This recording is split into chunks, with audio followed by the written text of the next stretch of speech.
TN Maharashtra news channel. दुधनीचं market committee यार्डामधलं श्री सातलिंगप्पा मेत्रे यांचं जे स्मारक तयार करायचं होतं, दुधनी मार्केट कमिटीवर आमची सत्ता असताना 2020 साली ठराव केलं होतं मार्केट कमिटीने की बाबा तिथं मेत्रे साहेबांचं स्मारक व्हावं म्हणून ठराव करून एक चबुतरा बांधलं होतं.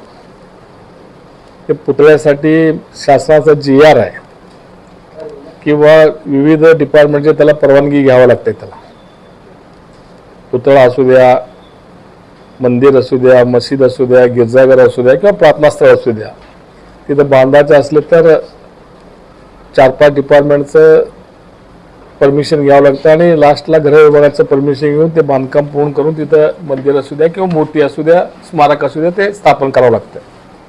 त्याप्रमाणे त्यावेळी आम्ही मेत्रे साहेबांचं स्मारक बसवण्यासाठी विविध डिपार्टमेंटकडे परमिशन मागत होतो. तो उशीर झाला. त्या दरम्यान इलेक्शन आले. इलेक्शन आल्यानंतर आमची सत्ता आली नाही, विरोधकाची सत्ता आली. मग सत्ता आल्यानंतर 3 वर्ष ते लोक गप्प बसले होते. परवाच्या दुधनी नगरपालिकेच्या इलेक्शनमध्ये जिल्हा परिषदमध्ये ते दुधनीच्या मार्केट कमिटी चेअरमनचा पराभव झाला आणि व्हाईस चेअरमनचा जिल्हा परिषदला पराभव झाला आणि ते डायरेक्टरच्या एका मुलीचा पंचायत समितीला पराभव झाला. आमच्या विरुद्ध, शिवसेनेच्या विरुद्ध उभारले होते ते. तो राग मनात बसला त्यांच्या, म्हणून त्याने एक ठराव केला किंवा हे पुतळा इथनं करायचं नाही, तिथं गणपतीचं मंदिर करायचं त्यांनी ठराव केला. तसं कायद्याने नियमाने बघितलं तर एकदा झालेला ठराव रद्द करता येत नाही. आम्हाला कोर्टात जाता आलं असतं, म्हणून आम्ही थोडं सबुरीने घेतलो. पण नंतर त्यांनी चबुतरा पाडायचं हे केले. आमच्या लोकांनी जाऊन अडवलं त्यावेळेस, तिथं पाडू दिले नाही. पण नंतर पोलीस प्रशासनाला तक्रार झाल्या, DDRकडे तक्रार झाल्या, AR कडे झाल्या, पोलीस प्रशासनाकडे SP कडे तक्रार झाल्या.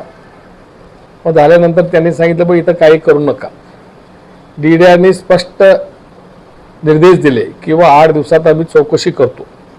आमचं म्हणणं काय होतं की गणपती मंदिर बांधायला आमचा काही विरोध नाही, बाजूला बांधा तुम्ही.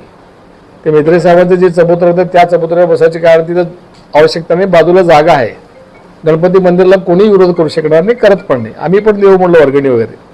पण त्यांचा अट्टास होता की ते मेत्रे साहेबांचं जे स्मारकासाठी चबुतरा बांधलं ते चबुतरा काढून टाकायचं आणि तिथं गणपती मंदिर बांधायचं, असं ते मुद्दाम एक देशपूर्ण भावनेने त्यांनी ते काम करायचं ठरलं होतं.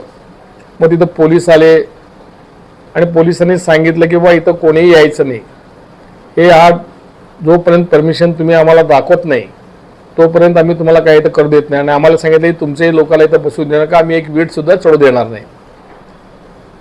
आता DYSP सारखं माणूस PI सारखं माणूस सांगतो आणि त्याला DSPने सांगितलं होतं बाबा परमिशन असल्याशिवाय तिथं काही करू देऊ नका म्हणून. पण आम्ही विश्वास ठेवला आणि त्या दिवशी रात्री 2:30 वाजता आणून त्यांनी तिथं एक टेबल ठेवून त्याच्यावर गणपती बसवले. मग दुसऱ्या दिवशी आमच्या लोकांनी आंदोलन केलं, 2-2.5 हजार लोकांनी.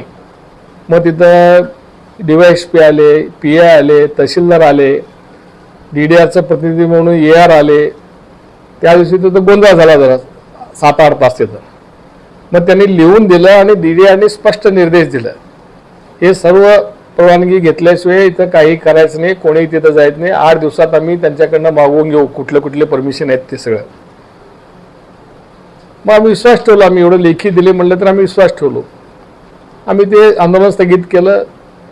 लगेच 2 दिवसांनी तिथं आमदार गेले, त्यांचे बंधू गेले, अक्कलकोटचे आमदार कल्याण शेट्टी गेले, त्यांचे बंधू गेले आणि 200 पोलिसांचा फौजफाटा आणि 2 दंगल पथक फॅन मोठे, ॲडिशनल SP त्याचं नाव काय कबाडे, त्याच ॲडिशनल SP कबाडे, DYSP टाकणे, PI चिल्लावार, तहसीलदार, AR सगळे होते तिथं. सगळ्यांच्या उपस्थितीत त्यांनी सांगत होते की बेकायदेशीर बांधकाम करू देणार नाही आणि त्यांना फुल पोलीस संरक्षण देऊन ते बांधकाम करू दिलं आणि तिथं पूजा आरती पण केली त्यांनी गणपतीचं आमदारच्या हस्ते. मग आमचं एवढं कायदेशीर सगळं असताना, कायदा बघत नसताना आम्हाला तुम्ही कायदा सांगता, आम्हाला तुम्ही शब्द देता, नियम सांगता की आम्ही नियमाच्या काही करू देत नाही म्हणता. कशामुळे तुम्ही हे केलं सगळ्यात? हे एवढं बंदोबस्त, फौजफाटा, गणपतीचा आरती करायला 200 लोक, पोलीस बंदोबस्तात बेकायदेशीर गोष्ट त्यांनी केली. आम्ही पहिल्यापासून बघत होतो ठराव त्यांनी चुकीचे केले, चबुतरा चुकीने पद्धतीने पाडले. ते चेअरमनवर, सचिवावर आणि व्हाईस चेअरमनवर केस करा, गुन्हा दाखल करा म्हणत होतो. ते आम्ही करू, चौकशी करू, ते आमच्याकडे येत नाही, ते DDR-कडे येते, ते आमच्या प्रिमाइसमध्ये येत नाही. पोलीस असं म्हणणार, DDR म्हणणार आम्ही काय, आमच्या हातात काय अधिकार आहे, तो आम्ही रिपोर्ट मागवतो, वर पाठवतो, आम्ही हे करणार म्हणणार. म्हणजे असं टोलवाटोली करून दबावाने आम्ही विचारलो, तुम्ही असं काय करता, आम्हाला दबाव आहे. कोणाचा दबाव आहे सांगा? सत्तेत पण आम्ही पण आहे, शिवसेना सत्तेत आहे, दबाव कोणाचा आहे ते का सांगाल? ते नुसतं दबाव एवढंच म्हणतात आणि आम्हाला म्हणतात आम्ही काय करू देत नाही, काळजी करत नाही. आणि असे एक कार्यक्रम त्यांनी केलेले आहेत सगळे. हे चुकीचं घडलेलं आहे. आमची मागणी आहे की बा ज्यांनी चुकीचे केले त्यांच्यावर गुन्हा दाखल व्हायला पाहिजे. नियमाप्रमाणे, कायद्याप्रमाणे, डॉक्टर बाबासाहेब आंबेडकरांनी जे घटना दिली घटनेप्रमाणे ते व्हायला पाहिजे. का फक्त शिवसेनेला आणि विरोधकांना बाबासाहेब आंबेडकरांची घटना लागू होते, ते त्यांना ते लागू होत नाही का? ते डॉक्टर बाबासाहेब आंबेडकरच्या घटनेचे वर आहेत का? हे पण संबंधितांनी आम्हाला खुलासा करावा. आता DDR-नी स्पष्ट निर्देश दिले. काय बघा,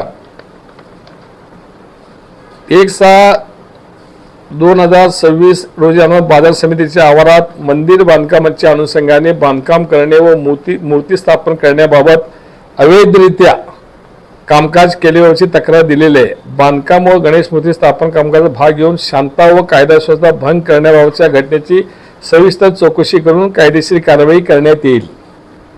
सदर चौकशीचे कामकाज 7 दिवसात पूर्ण करून संबंधितावर संबंधित विभागामार्फत कारवाई करण्याबाबत मी हमी देत आहे. हे DDR-चं पत्र आहे. तसेच यापुढे संबंधित वादग्रस्त ठिकाणी कोणत्याही प्रकारचे परवानगी विना बांधकाम होणार नाही यावर दक्षता घेण्याचे बाजार समितीस निर्देश देण्यात येत आहेत. एवढे DDR त्याचा प्रमुख आहे बाजार समितीचा, त्यांनी दिले तरी सुद्धा त्यांनी मानले नाहीत. त्यांनी काय म्हणते, आम्ही ते ठराव करतात, त्यांचा ठरावाचं नक्कल दाखवतात. त्यांनी आम्ही ठराव घेतला आणि ते दुधनी ग्रामीणचं अजून पूर्ण ग्रामपंचायत स्थापन झाला नाही, पण जाहीर झालेलं आहे. तिथलं एक प्रशासक आहे, त्याचं एक पत्र घेतले त्यांनी.